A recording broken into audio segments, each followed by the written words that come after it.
Hello and welcome back to The Dive, a special edition, Roster Madness. If I was counting the episodes, I would say it's episode 31. And you are. Yeah, I'm Jat with Kobe and Azale. It's good to be back in the routine with you guys. Actually, it's been a long time. It's been a couple months since we've actually been on camera doing the dive. Couple months? Yeah. On camera. Yeah. I was like, Worlds was less than a month ago. No. On camera. You know, we were on the road for a while. It was a little bit janky. Hopefully the production is back on par. Yeah, I really like this space for the dive. It gives a nice, relaxing feel. We're going to talk about all the roster swaps today. The thing we're going to do here is we have basically been just like fans watching a lot of this stuff. We're seeing all the leaks on Reddit, so there will definitely be some speculation on here. So if there's like a leaked roster, I feel like a lot of the leaks have been actually pretty accurate. So we're going to talk about the confirmed ones, but also the unconfirmed ones and what it means for the league. Yeah, and no information we're giving is confirming anything that you haven't already heard. We're literally just reading the same articles and whatnot. So don't take anything that we say as word of God. Yeah. And hopefully I specifically actually did not reach out to any of the players also to talk about any of the things, or any of the coaches ask why X dude over the other guy, so I can just speculate freely and not have any actual information. Yeah. One thing that I think was interesting about this, like at the very start of the offseason, is how Liquid kind of went out and got everything that they want, because it feels a little bit by spending all of the money. But what I find interesting is I feel like there's a perception out there that, oh man, all these new NBA franchises like Clutch City from the Houston Rockets or 100 Thieves from the Cleveland Cavaliers, they just have unlimited money and they're going to buy everyone. Liquid outspent those guys by, I feel like, a significant margin, because it's not like they just signed Impact and Pobelter and X Smithy as a free agent. When the LCS spots were given out to the people that were franchise applicants, Immortals had buyouts on all of those players, and they get to set those buyouts at whatever they want, and then if they're not bought out by a certain date, then they'd become free agents. Liquid just bought out all those players. So they just saw the price, said, yep, we want all of them, and they took all of them from Immortals. Well, like especially with the Impact $1 million rumor and those things coming through. But if you think about it, and you think about the way that Steve and Team Liquid have been approaching this, I mean, yes, they do have the Disney backing, and Disney money is an interesting joke, but they really want to be the TSM rival. That's what they want their whole brand to be. Steve has always wanted to be a winner. You know, he's a very competitive guy.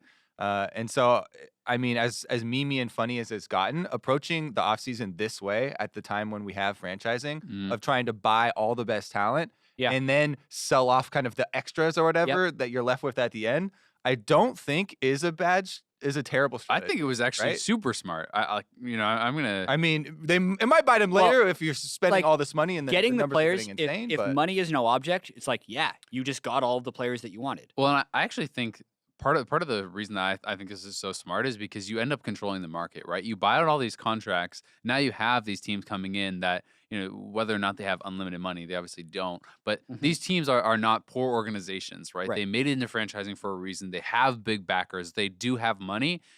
And these are from competitive organizations. They don't want to be a trash team coming into the LCS, sitting in last place, never winning any games. They need players. Guess who had all the players? Steve had all the players. So now you can take those contracts that you bought out and you can sell them for more than you bought them for and help pay for this super expensive roster and some of these contracts, which I think is super smart. And I think a lot of it does hinge on that, though, because part of being a good organization is spending your money wisely, right? I mean, some organizations were probably denied for not spending their money wisely, right? So although we're like, oh yeah, it's great to go out and spend millions of dollars and get all the best players, if you actually can resell kind of the extra ones that you have afterwards for to kind of make up some of those losses, then maybe or if you have other ways of kind of making that value worth it, then yes, that's kind of the line that you would have to balance, though. And I feel like if they win the LCS, it's worth it. If they're top 2, it's probably worth it. I feel like if they're below that with this roster, it's considered a big failure. If they finish 7th or 8th, like I don't even know what happens to that organization afterwards, because that would be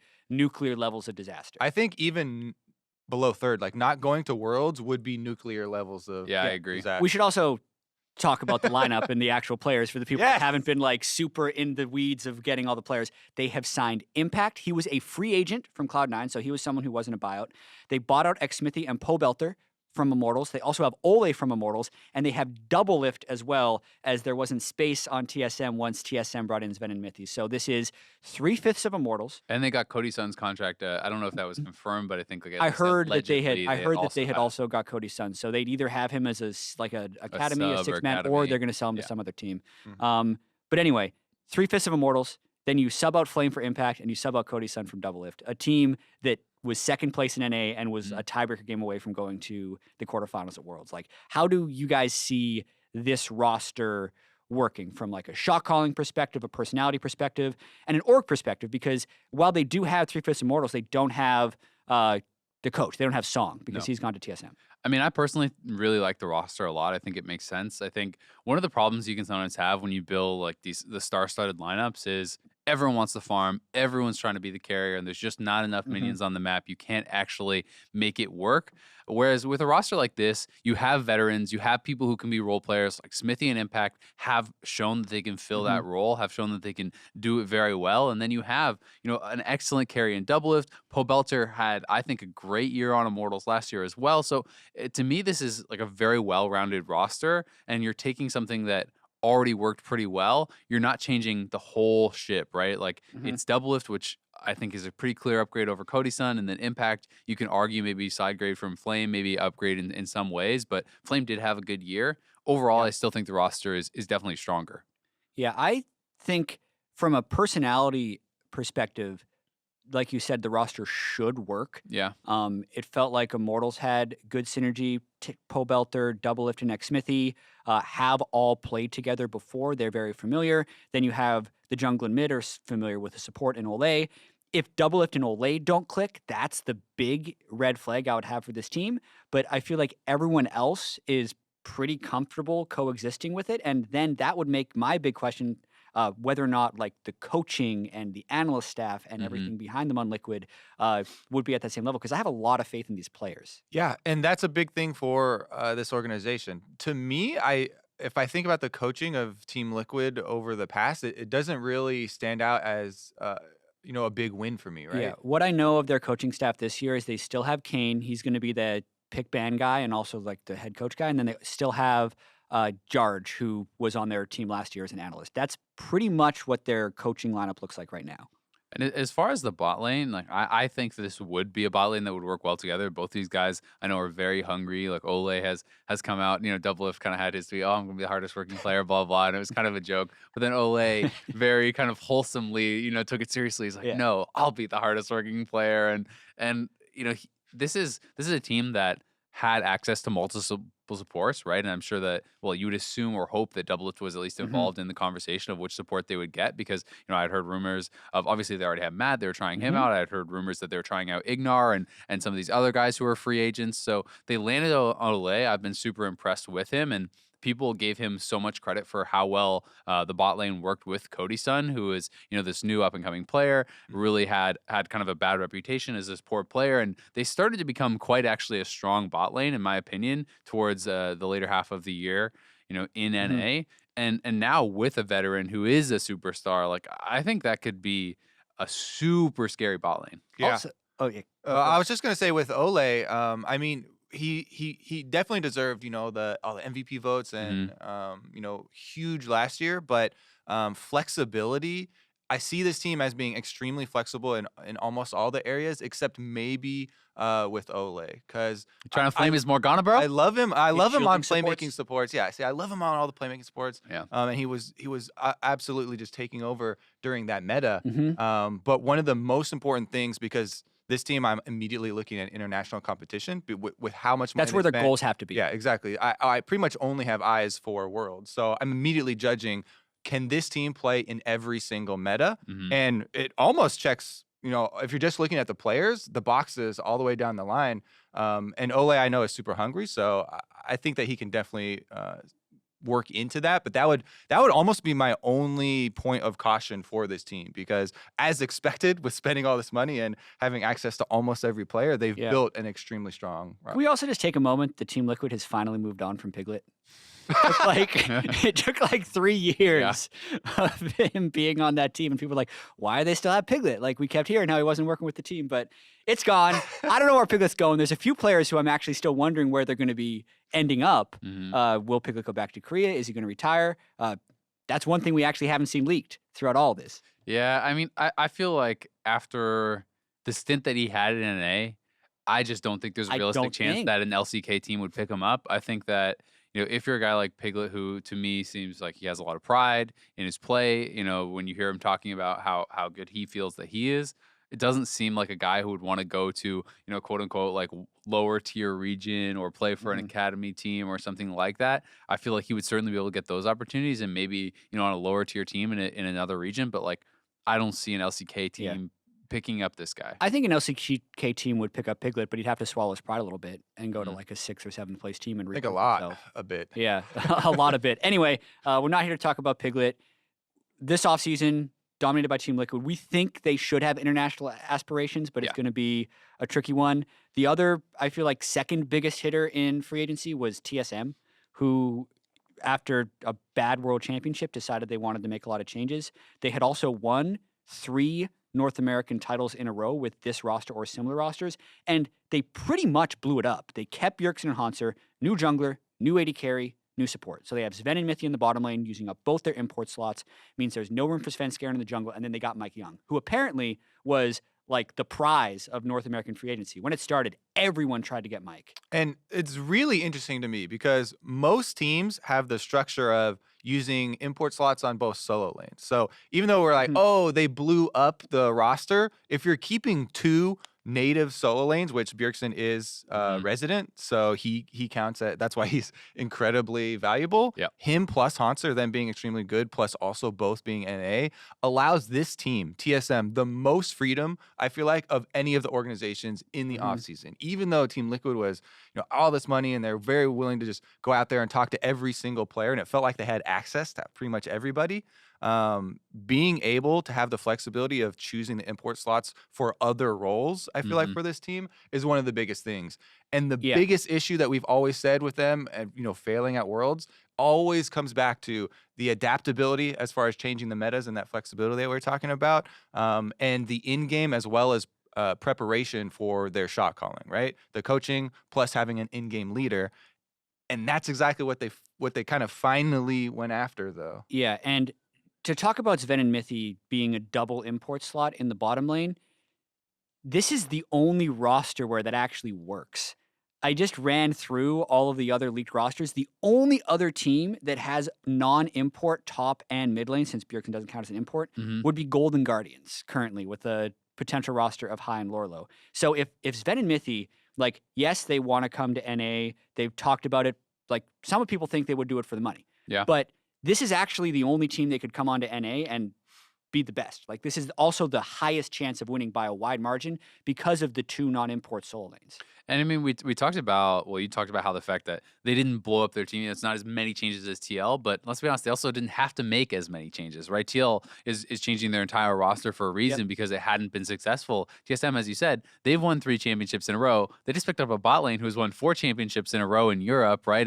And been some of the stars on that team. You can argue, who's the bigger carry, them or Perks or whatever, but either way, they are an integral part of G2's 4 straight championships in Europe. And you have such a strong roster now with that. Plus, Song, right? We mentioned when we were talking about Immortals, he was given so much credit as to, kind of the shaping of that team and how good he was.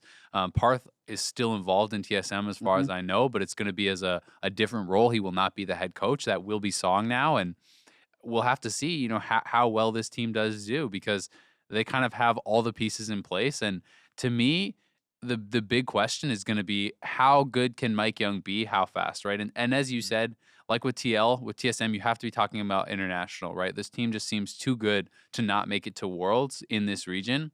And we said that about 2 teams now. It's going to get really interesting when we keep going down the line. These are the 2 that I feel like it's super expected. And then, like, if either of these teams don't make it, it's an insane disappointment, right? Yeah. Honestly, if these are probably the ranked at the top for everybody's preseason, at least. Right. Yeah. And maybe that changes, right? Unless you want to be bold and put CLG because I think there's some potential in that lineup. Yeah. I would like to get back to kind of the big questions though, because while Mike Young and him being a rookie and maybe not having as good of an end of season as beginning, is definitely an issue, right? Or is definitely a question for this team. For me, the fact that we've had TSM at Worlds, failing in a very similar fashion multiple years in a row led to this very clear question, right? Of this problem that they want to solve, which they already knew going into last year that they wanted to solve: in-game shot calling and adaptability, the flexibility here for metas. They very well knew last year that, and they practiced their entire year to accomplish that. However, the two biggest things they made this year are actually specifically targeting that problem. You mentioned Song and the success and credit he got on Immortals. So from an outsider, not knowing anything about the actual coaching, that seems like an ideal pickup for coaching staff. And then for me, Mithy, as far as just individual players that I've talked to about the game, he is one of the most intelligent and able to articulate why things work and his process, his thought process on strategies a lot better than a lot of other players. And that to me is one of the biggest things. Having someone in game who can actually articulate those things. A lot of players know them, but I think that might be one of their biggest strengths. Because I do find an interesting parallel between this year and the year they had Yellow Star as well, because we're like, TSM needs to get a shot calling support and a new coaching staff, and they got Yellow Star, the level of performance Yard, is not Woodbuck. really comparable, though. I don't. But that was the idea. Yellow Star was the European LCS MVP, best shot caller at the time. So, like, yes, looking back at it, we're like, ooh, they did a bad job doing that. But they've definitely identified this problem before, and they're now trying yet another solve for it. I agree with you that this is a better version of that solve. Like, I have a ton of faith in Mithy with all the conversations I've had in him and his ability to talk about the game. And I have much more faith in Song than I do on that old TSM coaching staff that they used to have, when also comboed with Parth and Reggie. And I actually heard a lot of conflicting things about Yellow Star as far as comparing him directly to Mithy. With Mithy, everyone I've talked has always been like, oh yeah, he's so outspoken in game. And talking to him personally, he's really good at every stage of the game, kind of articulating his thoughts. But Yellow Star, there are some conflicting things. Like, some people are like, oh yeah, he's a great shot caller. He's the veteran from literally the beginning of European League of Legends Beginning and of time. all that. And then some people are like, oh, he's kind of passive and he actually isn't very, strong voice in game. And he kind of takes a back seat if there's other like super alpha voices on the team. Agreed. And that's what he did on TSM. Yeah. I remember I interviewed him and he said he basically deferred to Doublelift and Bjergsen because they were more experienced on the team. Yeah. And one of the things that was also interesting, going back to the communication point that you're talking about, Reggie did an interview with Travis, and that's mostly what he talks about as far as what he thought their previous roster didn't work, what their problem was. He talks so much about how he thinks the game now is about the support and the jungler communicating well, working well together, through warding, through invades, through, rotating around the map. Like, he thinks that is essentially the focal point of the game. And he felt that Svenskeren and Bifrost, while very individually talented and great individual players, did not do that well together. And that he thinks they would do that well with other people, perhaps, who were stronger voices. But he thinks that Mithy and Mike Young, he talked a lot about their communication, and that was his big selling point kind of for Mike Young, is he thinks that this is a young player, yes, experience, yes, but someone who has fantastic communication skills. And when backed up by this roster who does have a lot of experience, he thinks that is something that they can kind of solve for. But I do always just kind of have the worry that it's like, you can't practice for Worlds, right? As far as you can't prepare yourself for that stage until you're on that stage. There's more eyes on you. There's more pressure. There's a build-up all year long. And you're on the team that has such high expectations. I just feel like you don't know what you're going to get. You could get brilliance from Mike Young in his first Worlds when he gets there. You could have him fall flat. I mean, when you compare last year's performance of Hanser and Bifrost for TSM to this year, like, Hanser was massively better this year than last, and last year, I'll let you get to it. You can talk about Rift Rivals, Kobe. You're going to say Rift Rivals. I just wanted to interject here. Let me talk about some experience that Mike Young has had on international Okay. I'm not even going to let you. I'm not even going to let you. But, keep going. But it's just like when you compare Hanser last year to this year, there was a massive improvement. And I don't even think that it's like, oh, Hanser sucked ass last year, and this year he's so much better. It's just that he was more comfortable. He was more confident in his play, right? At Worlds, I would say. At Worlds, yes, that's what I mean. And you don't know what you're going to get until you get there. So TSM has gotten this team with 4 superstars, with tons of experience, right? So much experience. And it seems like it's an all-in on win right now. But if you get to the world stage and Mike Young is, even if he has a great year all year long, if he is not prepared, if he is not comfortable on that stage and does not perform, you're not going to go far. You need to have 5 great players to be able to win on that stage. And that's something that it could pay off big time. Maybe he's going to be amazing, but you don't know. Yeah, I don't think this is like an all-in on win right now either, though. I could see this roster having like pretty good longevity.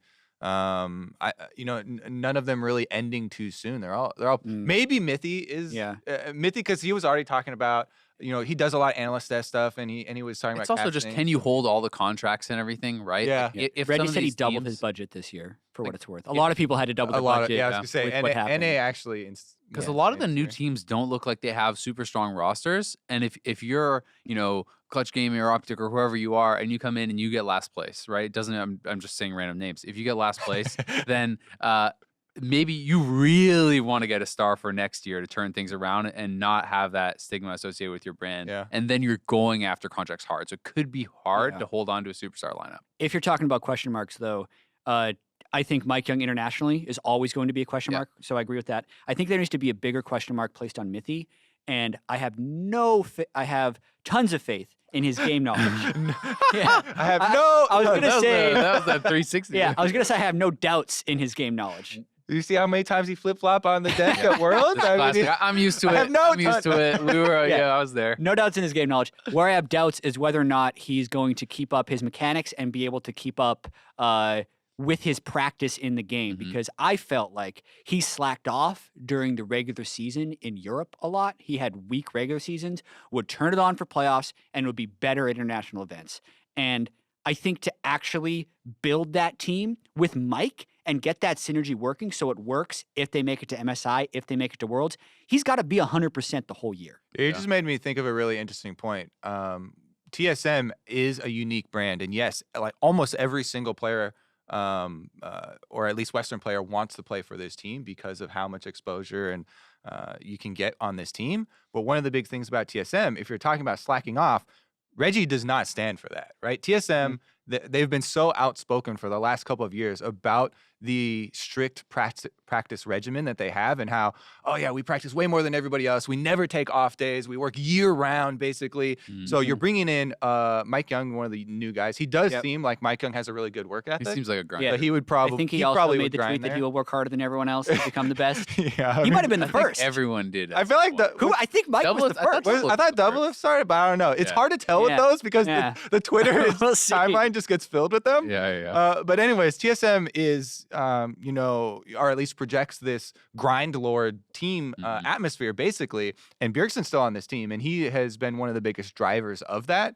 I think that Mike Young definitely will jump right on that. And I think that Sven and Mithy theoretically will be very willing to commit to that. But it's an interesting point you bring up. Will they actually be able to, especially handle that type of stuff for detractors, right? Because I have seen some, like, certainly the minority, but people who are detracting from this team are like, well, if they're just here for a payout, then they're just here to kind of coast, right? And if you're not super motivated, if you're not working really hard, you're not going to have that international success. Maybe you still could have it regionally, but you have to be at 100%. I agree. You have to be really working hard, because if you cannot crush NA, you cannot do well internationally. And we even see like the TSM bump. Sven and Mithy very rarely got cheered for in Europe. Like G2 just wasn't that popular with the European crowd. It was always Fnatic who was getting cheers, UOL getting cheers. Pretty much the first time they said they really had the audience cheering for them was at MSI. Yeah. When you're on TSM, like they get that reinforcement, which potentially would be able to motivate them. We saw Mike Young as well, #1 streamer right after the news broke. Final question I have for you guys on TSM though. When the news did break about this roster, a lot of people said side grade. Is this a side grade or an upgrade to last year's TSM? I say upgrade, because it's about the total package. It's not just doublets versus Sven. This is a bot lane that has been proven to work, has been proven to be the best in Europe for a really long time, has proven that they can have international success. I think it's definitely an upgrade overall when you're looking at the total package. Because they've already won NA 3 splits in a row. Yeah. I can definitely see the arguments for side grade.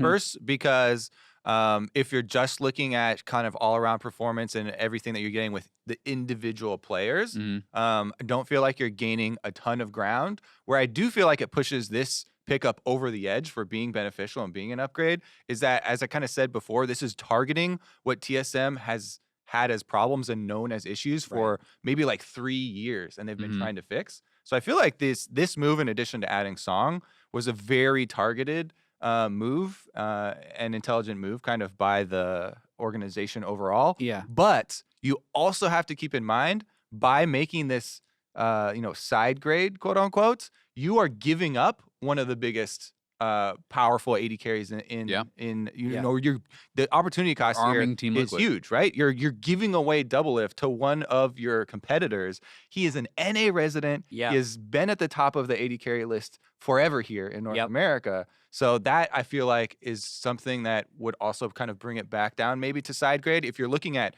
number one, as they're always looking to be number one, you're kind of giving a bump to possible opponents. Yeah, and I really like that line of thinking because I can't say with certainty that this is an upgrade. What I can say with certainty is these are the moves TSM had to make.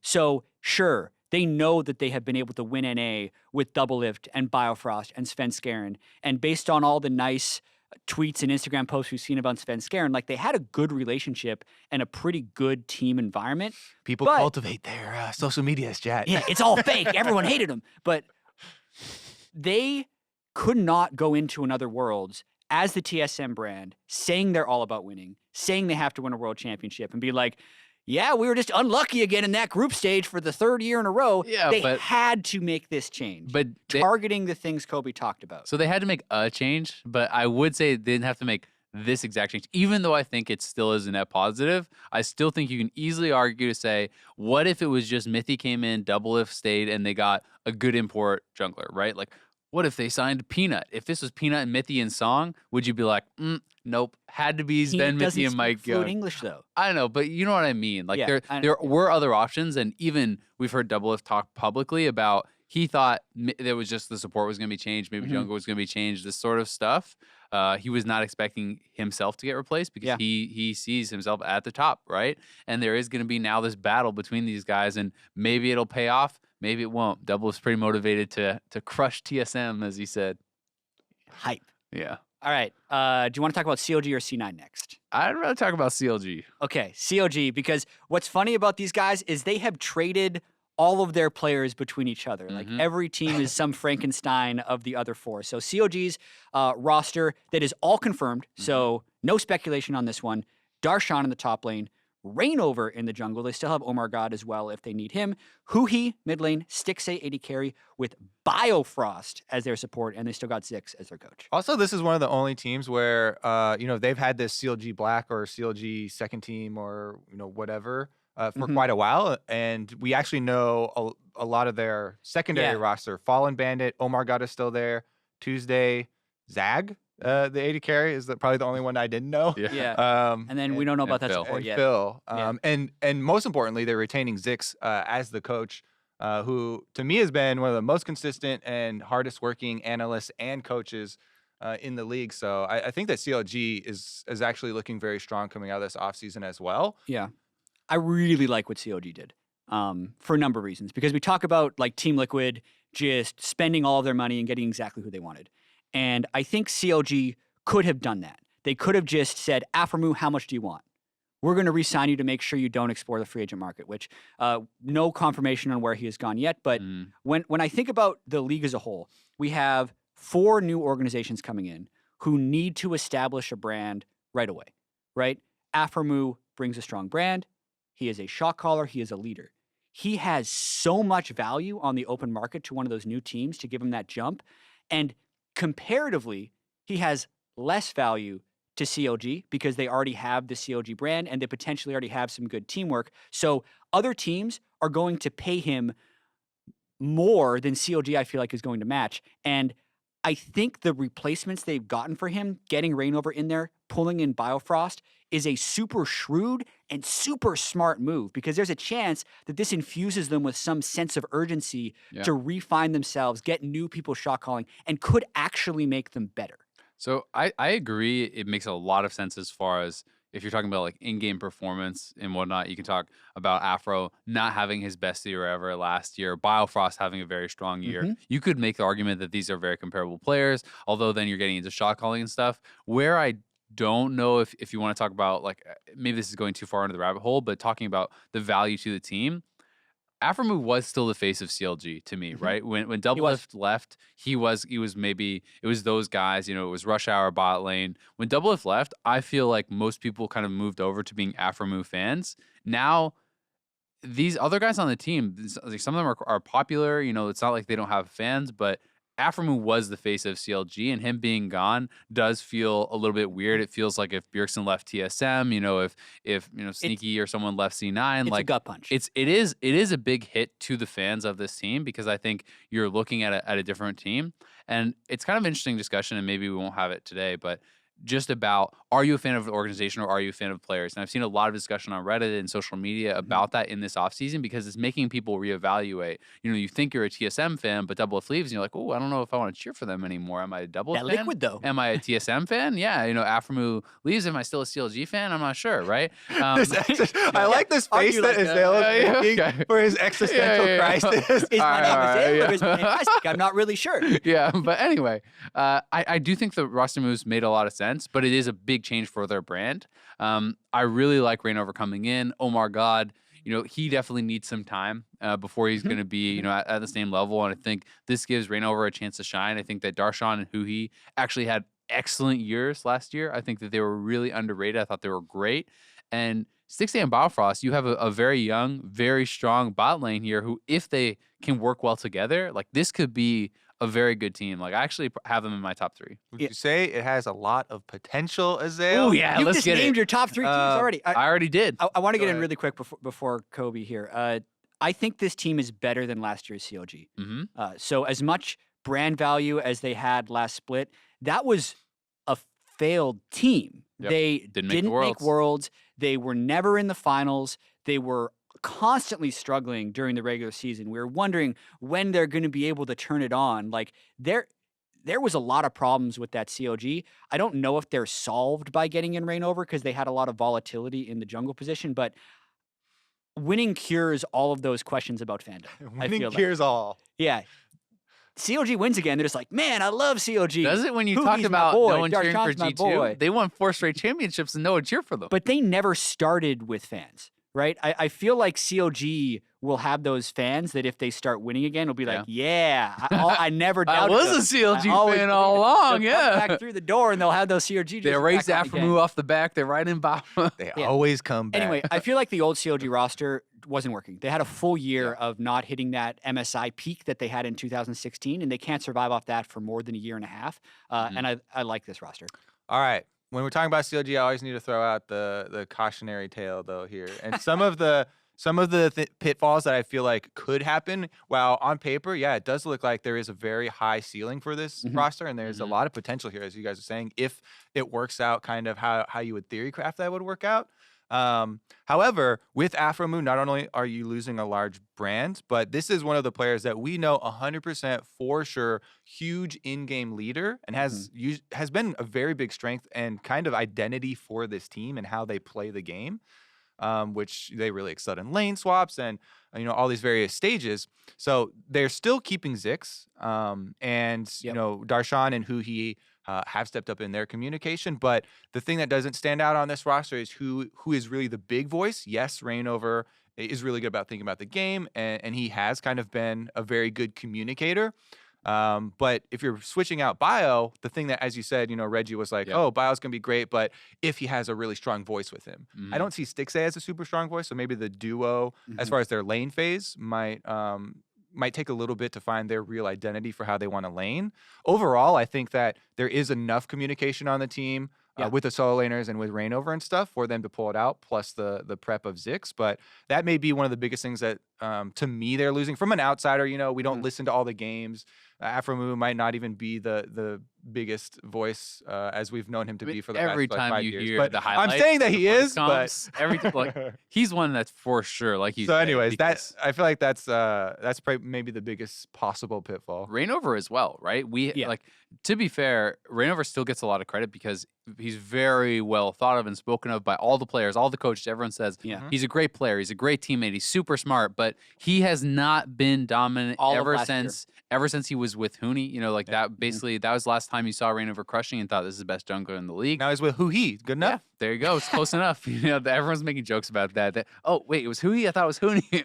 But yeah, that was completely original. Great joke, Kobe. Okay, yeah. Very original. Good job. Yeah, but there is a question about how good is Reignover going to be, and he has another opportunity to kind of prove himself here, and maybe he just didn't fit in as well with Liquid. Obviously, there's a lot of problems with their team and their roster and what was going on there. Yeah. So he has an opportunity to succeed here because he is in an organization that has been good for a long time. Most of the pieces are still pretty stable, but if he is performing at a low level, that can certainly limit how far you can go very quickly. I think his solo laners are super good, though. Look through we have the rosters in front of us. Look through, name one team other than TSM who has better solo lanes than COG.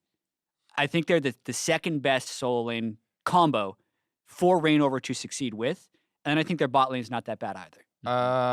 Just let me look at it real quick. But I thought that Team Liquid had pretty good solo. They got lanes Impact and here Pope as Belt. well. I feel like that's pretty good solo lanes. I think that's close. That's super comparable. I feel like that's really. But I had Darshan.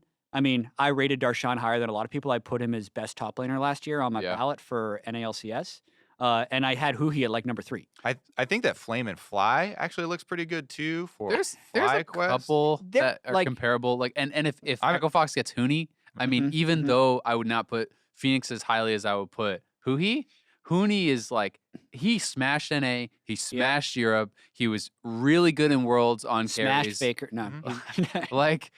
Got smashed by Samsung. Yeah. But besides that, though, so, I mean, there are some that would be comparable, but I certainly agree as far as the pair, it's one of the best set of solo laners in the league for sure. It's in the top couple, and it's certainly in the conversation for at least second best. Yeah, and it just is my point of Reignover is in a position where he can definitely succeed. He had really weak solo laners on Team Liquid. Lorlo had his moments. Golden Glue. And then they had Golden Glue in a revolving door mid lane where he was just playing around no pressure. I feel like he's in an environment now where he can succeed again, which makes me really excited. I do remember a lot of just individual kind of mechanics going poorly for Reignover. Yeah. We heard about wrist issues over a year ago, and we don't really know if he's able to practice as much. Every time you say wrist issue, I just start stretching reflexively. Anyway, but yeah, so that would be probably another little worry. Invades coupled with mechanic mistakes can sometimes cause problems. So yeah, the solo lane point though is really good, and especially him in particular, he spends so much of his time working with his team, enabling his teammates, and that's something that I think you could really see him excelling in because he's known so much for moving around the map and having so much pressure. And Omar God was not the jungler who was going to dominate. Dardoch never showed up on CLG. There was all kinds of issues with him internally, of course, as well. And now having, a solid, stable jungler, those guys, like if that top side of the map can work very well and the bot side does kind of find their rhythm, find their identity, whatever you want to say, this definitely could be, I have them as a top 3 team for me, but they have a high ceiling. We've seen that CLG can sometimes go beyond what you think the individual players would be able to do. I think we'll see this team in the finals. I see less uncertainty with this Who's not team. making it, TSM or Team Liquid? Ooh. If I make all the predictions now, then I can never make. All right, let's this is talk about fun, later. though. This is fun. Yeah. Ooh, I think it'll be TSM and CLG in the final. Okay. Something is cursed with Liquid, man. Something. Liquid 4th, baby. Let's go. Yeah. Is C9 3rd? Let's move on to them. We haven't talked about C9 yet. Yeah, absolutely. Let's not regress. Yeah.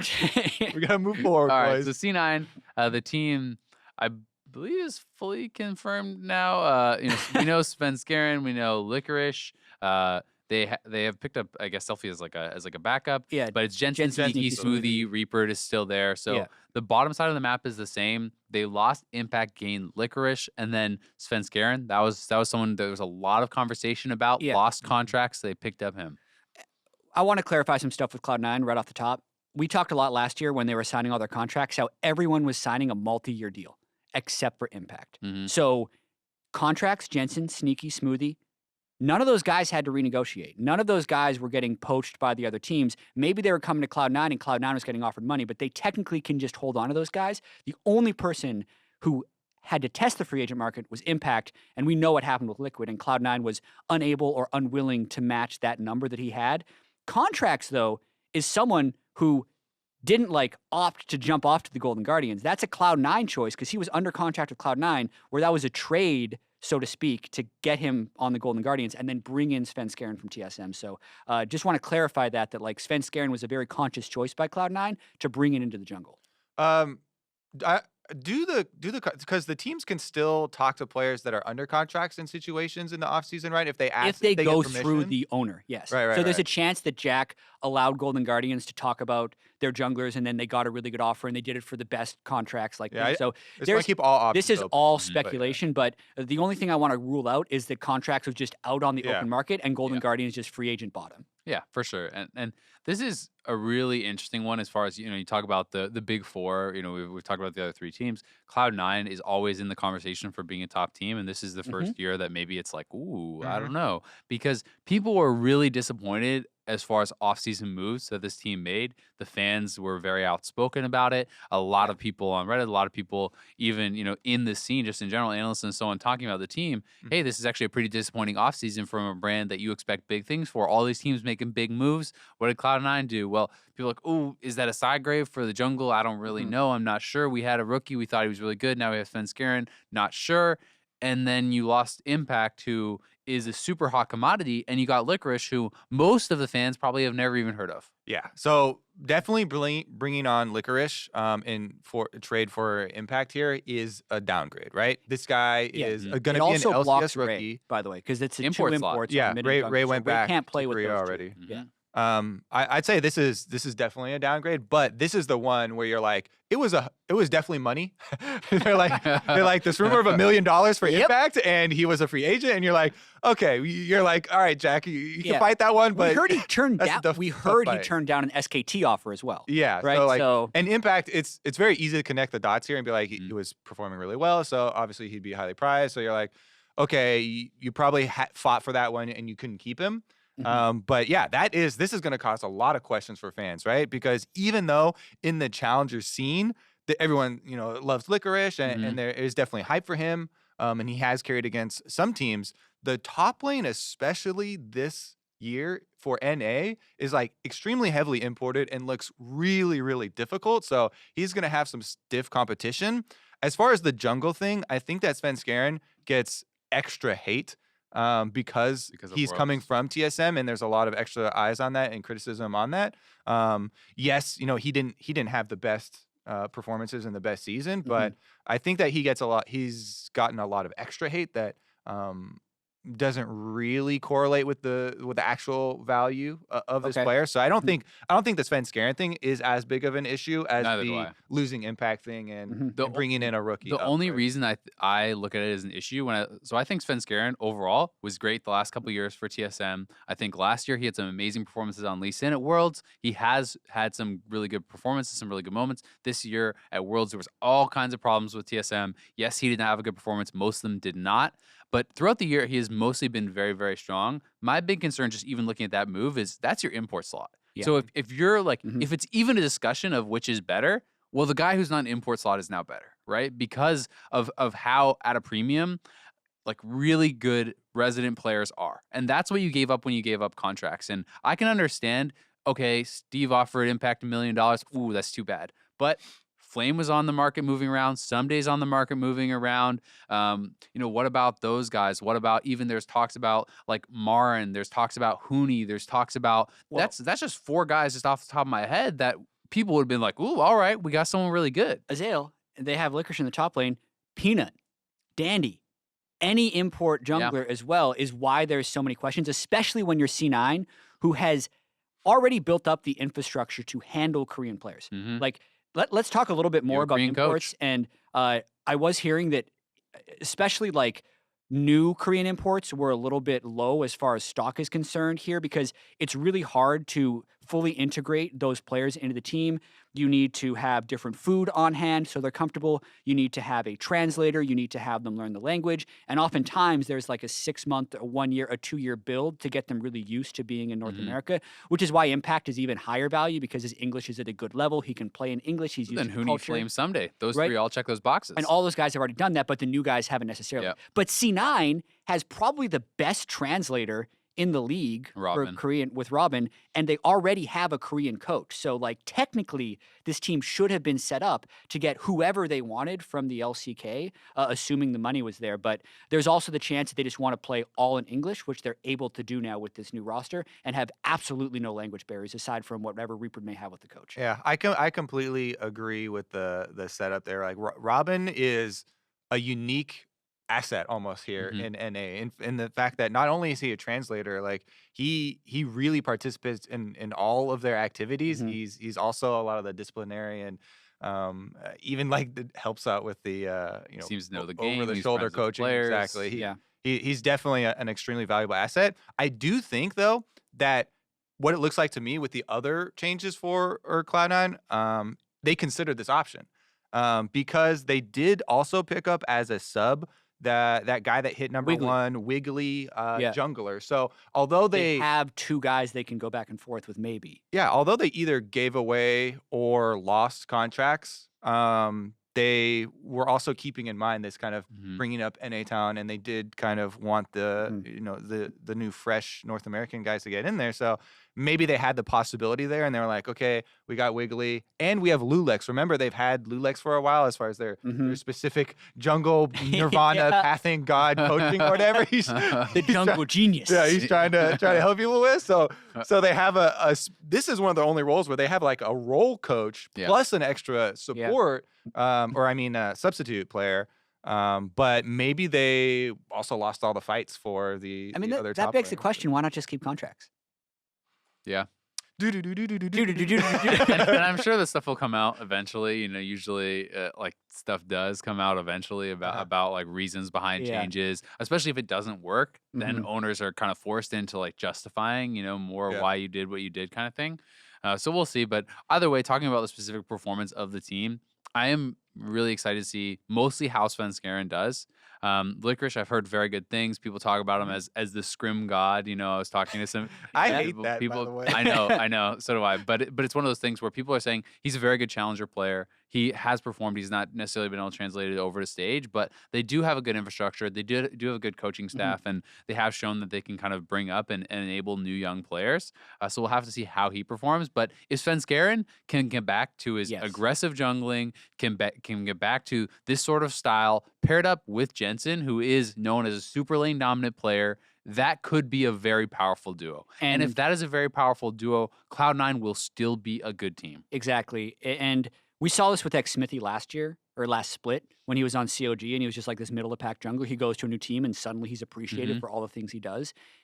That's the opportunities Svenskeren is presented with right now.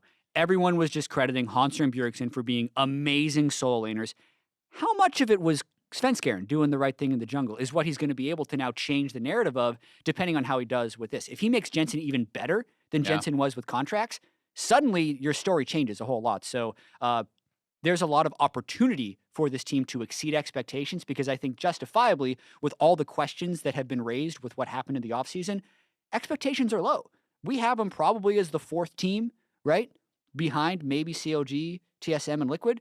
But they're a team that has made the finals most of the time. So that's what Jack wants. That's what Reaper wants. And these guys are going to have to overperform expectations to get there. Can I rant on this scrim god thing? Because I think that is just the dumbest term, most overused, and I am no longer taking any credit from anyone who says X player is a scrim god, because it is absolutely but if they're really good in scrims. Useless. I so many years, everybody who's been underperforming super hard on the LCS stage has been scrim god. I stole Baron. I get 5-mana Mumu ult on stage. I'm a great stage player. Thank you very much. You're not a good scrim player, though. I'm just not a good player. I'm not even a good player. But I just think that this is the most useless thing that people kind of, they hold on to, so easy to attack. when they feel like, oh, oh, I made the wrong decision or something like that, or like we spent so much money to get this player, or this feels like a sunk cost fallacy explanation, or trying to like explain away or make up your losses here for people who are like, oh yeah, Golden Glue is a scrim god, all these players that have been counted as scrim gods and underperformed on the LCS stage. It doesn't matter. LCS performance matters, and whatever factor it is that may contribute to them being a scrim god, I just don't value anymore. Because I also talk to you try and talk to the players at Worlds, and they're talking about their scrims and their experiences in boot camp, and almost every single piece of information I got was almost completely opposite as far as when teams started performing on stage. Strategies, champions, individual players, like so many things were so different that I just am not taking that card anymore. I do not accept that credit. I do not prescribe to those gods of That's scrims. fine. Kobe no longer wants to talk about scrims. The one atheist contest, scrim gods. I'm agnostic to scrim results, honestly. The one thing I will say, I do completely agree.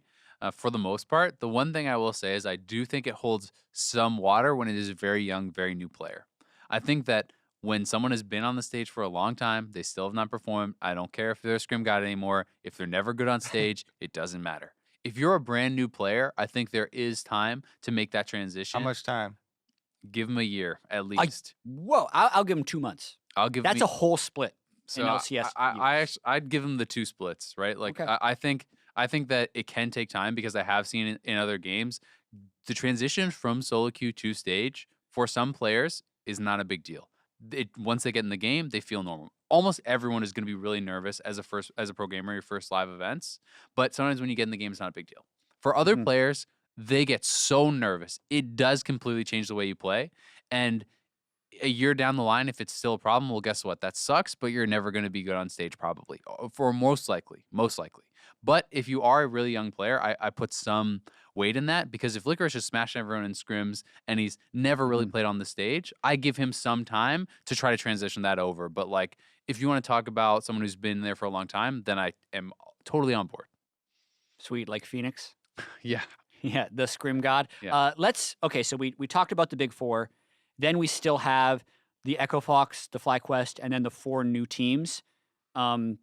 Instead of going down like every single one, because there are some big acquisitions here and there, like who is the team that you guys are most excited about from the other 6? Because personally, I'm really excited about Clutch Gaming from the Houston Rockets. They're the most intriguing to me, mainly because I feel like the Houston Rockets and Clutch Gaming started before a lot of these teams in planning out what they were going to do.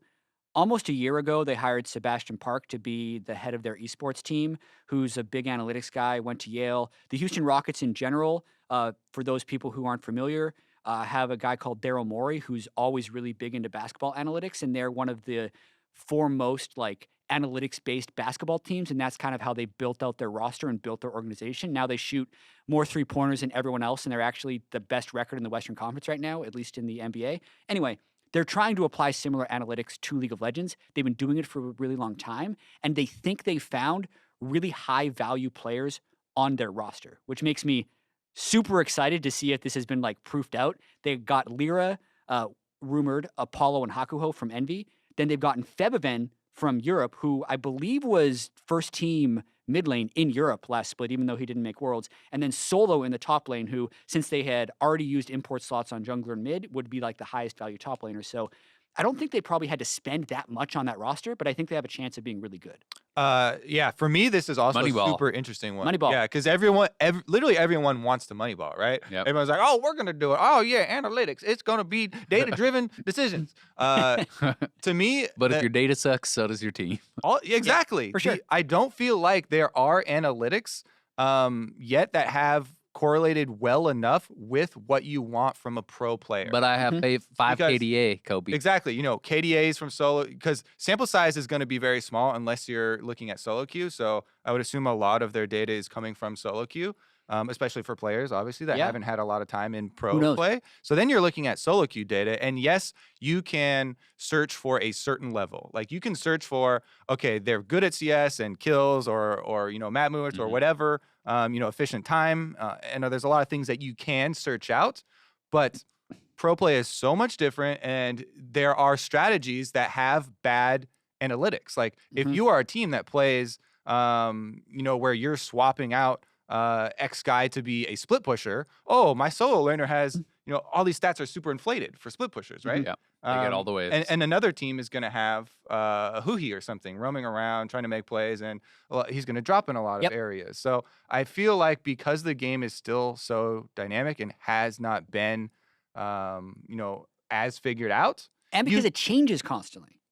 Plus, it changes constantly. Yeah. Another good point. They have to be good in multiple different metas. I feel like because of that, the Moneyball analytics approach is a good baseline. Yeah. To me, it is not a good end game, though. I feel like that is literally baby. I think that's baby steps. Maybe they could prove us wrong, though, which would be really cool if someone can be the first to do it. Right? To me, if they have success, it doesn't even prove that wrong.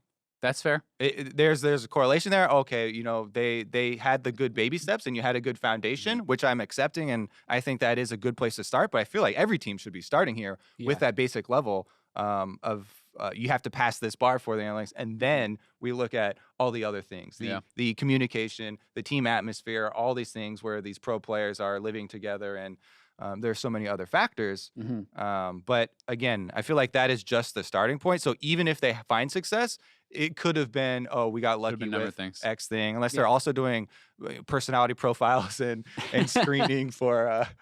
Well, anyway, just to follow up, I agree with what you're saying. The 4 new teams have essentially all attached to people who have known about or looked into League before. Like the Golden Guardians have Loco Doco as their coach, and Hunter Lee, who was with Riot at one point, and then also with Yahoo running that team. Like OpTic got the old Unicorns of Love manager, I'm blanking on his name for some, Romain, to run that organization. 100 Thieves, who's Nadeshot's team, got Prawley and gave him the keys to start building their roster. So everyone is trying to tap into League expertise and League networks. The reason I'm just more excited about Clutch Gaming is I feel like they did that way before they even had a spot or before they were the crossover between sports, I think, is very compelling. Yeah. And I feel like the leaks for the signing of like Hakuho and Lyra and Apollo, those leaks were so early on in the process. It's like everyone's available. You can be going after Ignar and Peanut and trying to get Huni, and they're like, no, we want these guys because this is the target we're going, and they got him, which I think is cool. Yeah. So who's your team, Kobe? I just also wanted to add real quick before I answer that. My team is going to be FlyQuest. There's your answer.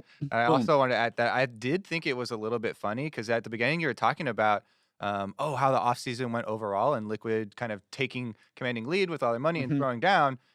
It was pretty funny that it does feel like some of these rosters, as we're going further down the tier list, felt like even though they have a lot of good setup and there's a lot of possibilities, and we would think they'd come in trying to muscle people out, it felt like some of these rosters are actually just left with, well, I guess we have these players now, and we have to fill these slots. Which players are you saying are the leftovers here, Kobe? So it does feel like some of them kind of got left there. But to your question, Azael, let's talk about FlyQuest for me, because I touched on it a little bit where I thought their solo laners Flame, were pretty Onda, cool. Fly, Wild Turtle, and Stunt, and I'm not sure if we know who the coach is yet. Yeah, double import solo lanes. So, the coach would have been ThinkCard if they kept him over, but he hasn't been confirmed. I think he was also talking about being open agent or his contract expiring or something on Twitter. So, very real possibility they don't. I'm really intrigued by Anda, however you say it in the jungle. Why do you like FlyQuest? So I was going to start with the solo laners, but Ball's cousin, Anda, or I guess we're going to have I thought it was Onda, but I'm not sure. We're going to have to get confirmation. It's Onda, confirmed. I don't know. We'll see. I think that the hype again is pretty much all about scrims and solo queue. So that's neat, but he's definitely one of the guys that is going to have to prove himself. I think that North America actually has grown a lot of good junglers, so it's kind of one of the positions where I give more credit. Yes, I'm probably biased as well because I love NA junglers, but I keep an open mind to it. As I said, I don't accept the gods of Scrim or the credit of those, but kind of I'll jump on Azalea's boat and give them at least a little bit of time and you know, an open opportunity. So and he's a super strong solo queue player, right? He's a super strong solo queue player in Korea as well. That. Right, he did very well in Korea. He did very well in NA solo queue. And Stunt is a guy who I kind of put in the same boat as well, but even give it a little bit more credit because I thought he performed well on the stage. But then he was on the same team with Olay, wasn't starting there. He won a bunch in LCS, but apparently was like the opposite. Yeah, where in scrims are like, we're gonna go with Shady instead of this guy, and then Stunt would always win. And again, it comes down to those other factors that we, you know, can't really know, right? The communication and how they work with the rest of the team, they get and along, blah, blah, all that stuff. But those two guys seem like you know, pretty amicable people. So I do have kind of high hopes for that duo, just because it wasn't just NA solo queue, it's also Korea solo queue, and you know, blah blah blah. One of the other things I really do like from solo queue though, when I'm looking at those, is do they play other roles well, and the flexibility there, because I feel like that does transfer over a lot of extra game knowledge, and there's not a lot of ways of testing that for players. But if teams are looking at the analytics, I think that's something that they should also value, rather than someone who gets the rank #1 by just dodging all of their fill games, as opposed to somebody like Wild Turtle, who will literally play, you know, mid lane, jungle, or whatever. And sometimes he goes on streaks where he like queues that role main or whatever, and he still gets his 5 accounts to top 10 challenger and stuff like that. So, especially when and funny enough, he's on his team. I think that's actually a really cool point, because I heard Doublelift actually on his stream talking about this, where he was talking about how valuable it is to have players who not only just understand their role, but understand the other roles, both as far as coaching and giving information to your teammates, helping them understand certain matchups or think about other things, or even just reminders. But also, especially for a jungler, I think it's extra important, because if you have champion diversity, if you understand the lanes, you understand not only how to screw over those lanes because you've played them and had it happen to you, but you understand at which points the matchup swing, when you have to be there to support. You have a better understanding of this. So you do not have to be like played like a Pokemon and told where to go all the time. You have the best understanding of where it is to be on the map based on the situations, based on the matchups, based on the items. And that, I agree, is something that's really kind of cool to talk about. Yeah, I think it's true of all games. Like every single game that I've played, I at least play a decent amount on the other characters or champions or roles or whatever, because it helps you so much in predicting also the moves of the other people, right? Of what they're going to be throwing at you. And so much of these games is the thought process of predicting what they're doing, so then you can formulate your plan. So that's kind of another thing I was going to point to. Yeah, but overall, in addition to the solo laners, with FlyQuest, you just see really strong solo lanes across the board, like a lot of raw talent. Exactly, a lot of again, we're going to come back to. We talk a lot about potential just because off season, that's the only thing you can talk about. All you talk about. These players work together. The big question mark for me is what's going to tie it together for this team, because I'm like, oh yeah, these are, you know, looking on paper, prime rookies, right? Good solo queue and all the stuff, flexibility. And, you know, Flame had a really good season. I actually have a decent amount of confidence in Fly and any of the people that play unique champions, right, for their role, like Aurelian Soul or something like that, and can kind of flex different play styles. I feel like there's a high ceiling for this team. Yeah, I would want them to get some strong coaching staff. They need though, really strong, and that's the problem. All the coaching has been like, that was one of the first things that got scooped up. So one of the less talked about things of the offseason, especially with that team, right? You're running double Korean imports, you're running a bottom lane of Wild Turtle and Stunt, who don't seem like big theory crafters. They're really good at the game, but they're not necessarily going to give you the cohesive team strategy. That's the biggest question, because if they don't get a coach, that team, I think, would be really bad, even if they have a bunch of good players. And that's where I think importing actually makes a lot of sense, because there's no restriction on how many. There's no restriction. You can have 10 Korean coaches if you want, right? And I think that coaching has been built out in some of the other regions better than it has in NA, right? And I think we've seen the success of Reaper coming in Cloud9, of Song coming into Immortals, and how much some of these coaches can really offer to a team, especially one that perhaps, you know, needs to be kind of put together. You have the good pieces, but it needs to work well together. I have a lot of faith in Flame. I thought he was actually, you know, the best performing top laner in NA, you know, in the summer split. I thought he was really good. But if they can't get that coach, maybe it doesn't come together. And for me, I was really excited about FlyQuest, but since you talked about them, another team I'm right. Copy my answers, Azale. Copy on test. I'll change it a little bit. Echo Fox, I think is pretty. You want to talk about intriguing? I think it's pretty intriguing. super surprised that Dardoch is getting another chance, just straight off the bat. I'm actually very surprised that he's on another LCS roster. There's been so many problems with him. So many times it's like, oh, is this his last chance? Yes, probably his last chance. Well, he's on Echo Fox. How much of that roster is confirmed? It's like pretty much just Phoenix that's confirmed. So people, the rumors are that Huni is very likely going to be on Echo Fox along with Dardoch, Phoenix, OpTic, and Adrian. Oh my god. So when you look on paper, like this is the bot lane was actually pretty strong players when they were working together. Dardoch, I mean, he had a bad last year, right? Can you get something good out of this player is one of the biggest questions. Huni though, like smashed NA when he was in NA, smashed Europe when he was in Europe. He is still a monster top laner. This is a guy who is one of the best top laners in the entire world. He just came from the World Finals. He performed very well at Worlds throughout against the best players in the world, playing carry style. To me, this is someone, if there's anyone that Dardoch could work well with, this is the most lane dominant guy you're ever going to get in your region. Like, come on. I mean, that just seems like such an easy way to get wins. And that's why I think this team would be exciting if they get that roster together, because we saw the Huni Reignover combo, right? Dardoch just has to kind of imitate that. You camp for this guy who's going to win his lane almost every single time, and he will win you a lot of games. And if you have a solid bot lane, which it seems like they do, I think that this is a roster who could get a lot done. But it's very volatile. I mean, you have two of the starring cast of Breaking Point, right? Like, you don't know what's going to happen. This team, like, I also want to know what happened to Froggen? What happened to Froggen? that's one question. Where's Froggen? And the second question is, why has Echo Fox been so silent? Like, they confirm Phoenix, and in that confirmation, they're like, we're really excited to have him join our 10-man roster. Do they have 3 mid laners now? Is it Phoenix, Froggen, and Demonte?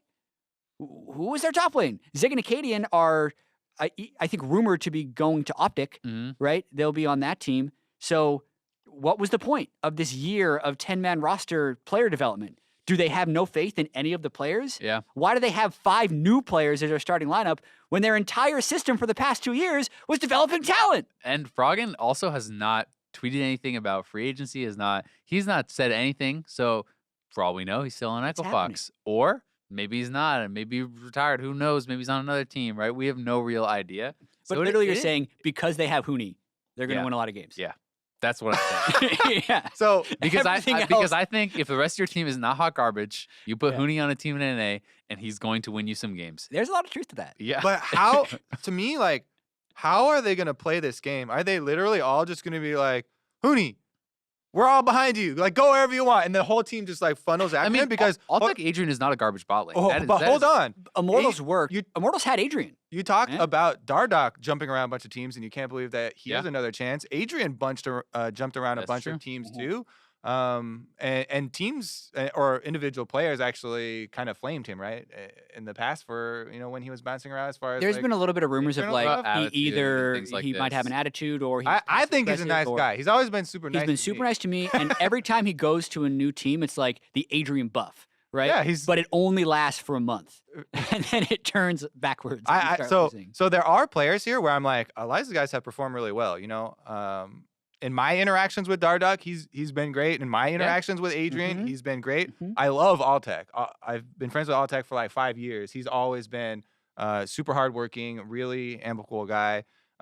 He's not the biggest voice though, right? So the biggest voices on these are the ones where you're wondering, is this going to be a super emotional, like volatile team?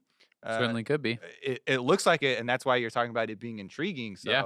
Like the Echo. Remember again, Kobe, you stole my team. Echo Fox could be like. You picked an interesting one. Echo Fox is super interesting. It is because of the possibilities here. This team could be first, or they could be last. Yeah. So first, maybe not first. Okay. This team could be fourth, or they could be last. All right. Anyways, yeah. So it's going to be exciting. That's to see. super exciting. Yeah. I do think they have a lot of good players, and they have possibilities there. Right? And you want to talk about coaching and infrastructure? Holy crap! Is this a team that would need it if you have that, right? Yeah. All these rosters, all these teams have failed to work with Dardoch. Even on CLG's like supposed to be team happiness and friendship, it didn't work out there. And you need some serious infrastructure. You need discipline, you need structure, you need this team to work cohesively, or Echo Fox could really crash and burn. Or you just reminded me. Let them go Wild West, and that's the only way you solve it. Just go nuts, yeah. You just reminded me where I was like, when Darkwest signed to CLG, I was like, oh, this is amazing. This is, Zix, and they've got in-game leaders and Afron and all this, everything. And CLG's always built around teamwork and love and all that stuff. Yep. But I was like, okay, well, this is like the best environment. If it doesn't work here, then it's not going to work anywhere. Oops. And it didn't work there. So we'll see. There's another chance though, right? So that's You're cool. Telling me there's a chance, Kobe. Every single one of these teams, a lot of them had to build rosters from scratch. We've already talked about 7 of the teams. I'm just going to read off the rosters of the other 3, and then we're going to have to pick way too early 10th place team. Like whose roster worked the worst. So the teams we haven't necessarily run down all the way is the Golden Guardians. They have Lorlo in the top lane. This is all rumored, obviously. Lorlo, Contracts in the jungle, High, Deftly, Matt, who is confirmed, and Loco Doco as their coach. So there was also, I don't know if Shifter was trolling or not, but on his stream like 2 weeks ago. That was a Shifter troll, yeah. He leaked that, I'm on. Oh, our logo is. But now he's saying. Now he's saying free Now agent. he's saying Yeah. he's a free agent. Yeah. So I don't know how deep the rabbit hole goes or how deep the trolling goes. But Is he just covering? if we're putting rumors on, we might as well. Looks like High, Contracts, and a bunch. It's an all NA roster, fairly young. Will High be able to lead it? Another team, OpTic Gaming. This one has Zig, Acadian from Echo Fox, Power of Evil, and Arrow as their import slots. Arrow Spring Split MVP 2017. Lemon Nation their support. So Lemon Nation and High finally breaking up. And Zabutine as their coach, who we were kind of like, who is this guy? He was a French caster. I never coached a team, but the team speaks highly of him. And then 100 Thieves is one where they have the least confirmed roster. Yeah. Someday Meteos and Ryu, we pretty sure about them. But unknown 80 carry and support. Speculation would think Afromu and maybe Cody-san, because those are players that are in NA that haven't been assigned a team yet. And well, Cody-san apparently was on Liquid, but you would think that they're not going to need him with Yeah. double lift. So you would think that they're probably going there. and they have Prawley as their coach, which was basically who they're allowed And to if build the roster. Someday and Ryu thing is true, then those are the 2 import slots. Yeah, I Mhm. believe it would Someday have to Ryu and be in there. Meteos are confirmed. Okay. So, but anyway, of all of the teams we just talked about, who's 10th? Oh, man. It's hard. It's so again, it's off speculative rosters, and it is a lot of Yeah. guessing. But Does my, everyone my have like a immediate plan? my that immediate makes sense? gut reaction is Golden Guardians are last. I just think that it's like when you look at this team, it feels like it doesn't have a lot of star power. It doesn't feel like it has anything where it's like, oh, okay, well, but they've all played together forever. Or I'm trying to think like what is the X factor for this team, and I guess you can talk about High, you can talk about shot calling, you can talk about some of the experience there, but it's like Contracts, we don't really know why he's not on C9 anymore. He's out of there. Lorlo has kind of been up and down. Then you have Deftly, who's new, but it's not like he's super hyped up. He's been in the scene for quite a while. He wasn't ever really into LCS. Matt has been kind of pushed out of Liquid for Olay. There's like, it's hard to feel like, oh my God, this team is really got something going for them. I have too much faith in Loco Doco to see that team finishing dead last. Okay. Every team I've seen Loco coach has actually found either as much or if not more success than I would expect. Like even when he was coaching Liquid before, when he was supposed to be like a Liquid content creator and then they pulled him into head coach, that team got better with Loco. He won 2 challenger splits in a row with Goldcoin United, and he obviously also used to coach TSM back in the day. Based on just the 5 players, like I agree with you, Golden Guardians. And then like every other team has a reason that you would want to believe in them. Like Arrow and Power of Evil seem cool on OpTic, and like Someday and Ryu and Meteos and rumored to be Afromu. Like you can't imagine that team finishing last place. So it's hard, right? It's hard to say anyone other than Golden Guardians. I'm saying Echo Fox. Oh. You don't think Huni can get enough wins? If Huni's on that we don't know if Huni is there. He has more faith in Loco Doco being immune to last place than Huni being immune to last place. We don't even know if Huni's on that team. This is what okay, we're making these assumptions based on Huni being on the team. And you will still put Huni from the World Finals, where he was doing very well, to last place in NA. I don't even care. You could put us 3 schmucks and our producer on his team Trey's on his team too. He's still not last. We're gonna try that. We're gonna make the best cash team possible. We're gonna get Hooney, and we pick the other 4, and we'll see if he can beat us. I'm pretty sure we would still not get last place. You guys are insane. We're gonna fail. Like, why Hooney can't carry us? Hooney can carry us. I got faith. Hooney. Okay, well maybe he can't carry us, but he can carry that team. Okay.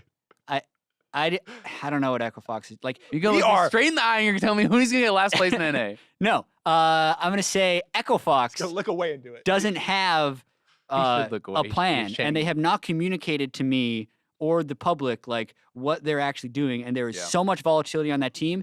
Maybe they make 4th, right? And I can actually say that about any of the new teams, because I feel like everyone actually has some form of plan, whether it's get High and Loco and build around a new team, or like get Arrow and Power of Evil and build around that, or get Hooney and just hope he carries us. That's like the least thought out of the plans for me. So that's why I'm going to put them in my way too early. Like, I have no faith in this team.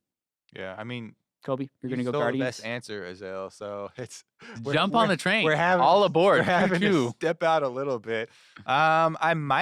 It's really close with going Guardians, though. Like, I'll give you that. I mean, he's got Hooney in last place. Who you got?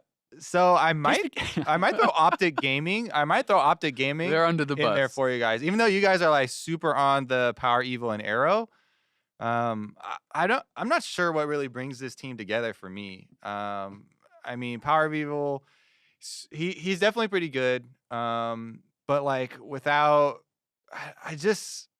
I'm having a hard time figuring out what is the play style for this team. When you look at this team, right?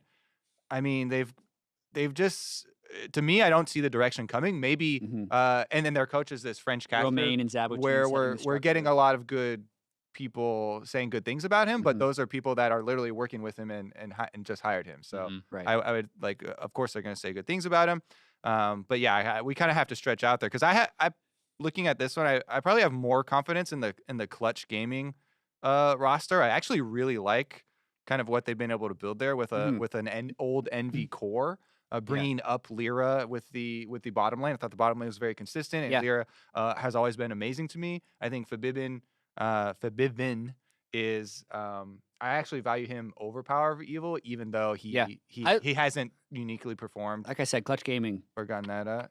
I think the other pieces on OpTic are pretty decent though. I mean, Acadian. Yeah. So he had like some rough performances, but I never thought like Acadian was at the bottom. Right. But which team is worse than this besides Golden Guardians? Echo. Are you saying? I mean, I don't know. You're not saying Fox. So what is? Are you throwing 100 Thieves in there just because they don't have a bottom lane yet? Like I just think that like the OpTic Gaming team would be in the mix. That's to me why Golden Guardians becomes like, I just don't see them being in the mix. I just think it's really hard. I mean, and I'm happy to be proven wrong. Last year, I thought FlyQuest was going to be last. A lot of people did. They kind of proved us wrong. But unless you can find that magic, and that magic to me came from this team has played together for years and years, and and had that cohesion. Like, I just think that it's too hard for this team. Like, the players just seem better on the other teams. And that's why I just think Golden Guardians. We couldn't say the same team as you, Azel. You took the answer. Well, you can still say the same team. You can still say it. You can talk about the other teams, but you can. It's just boring that way. Okay. I mean, well, being right is great. And that's what I do find it really interesting. Like, there's so much variance. We all predicted FlyQuest to be 10th the first split they were in here. I did not. 9th? I did not. I was not on your FlyQuest 8 train. I had him like 7th even or something. Okay, well, they finished 4th. Because we have a picture. We had them low. We have a picture of our ratings from last year. We'll have to go back and check. Yeah, we'll go check the roll. Yeah. That just really jazzed on the phone tapes to check. I know that you had him 10th forever. I think I had him 9th in the very first split. I think when they were in the third place match. Yeah. Dad had him 10th. Yeah, I think maybe I think there's a way. They're up like 2-1 in the series. Like, maybe they're but I think FlyQuest is decent now. I agree. Yeah. So do I. Not 10th, by the way. I'm doubling back on Echo Fox just to close this out. Okay, we gotta wrap this up. What is the best Echo Fox has ever finished? I don't know. I don't think they've ever made playoffs. 7th? Right? No, they've never made playoffs. Yeah, and they've been in the league for 2 years. Yeah. So that's more of the reason. Like, I agree with you when I see those players. I'm like, man, there's no way they're last place. Who's got to win? Someone's got to be last place. Someone does. Yeah, and you Find can win out some next games time and still on be the last place. You NALCS. can win. All 4 right, games let's and be get last some place. Twitter questions rolling in then. You got them? My computer died. I want people to tweet them at us actually then, because we don't have any stored up. This isn't live. We don't have Twitter questions. No, I'm saying next time. Yeah, You for tweet- we are doing an episode next week for All-Star. We will also talk about more of the patch then. Most honestly, we have been getting a lot of Twitter traction and even Reddit traction, but most of that was literally just, what do you think of this team? Yeah. What do you think of this player? So I hope we answered most of the questions there.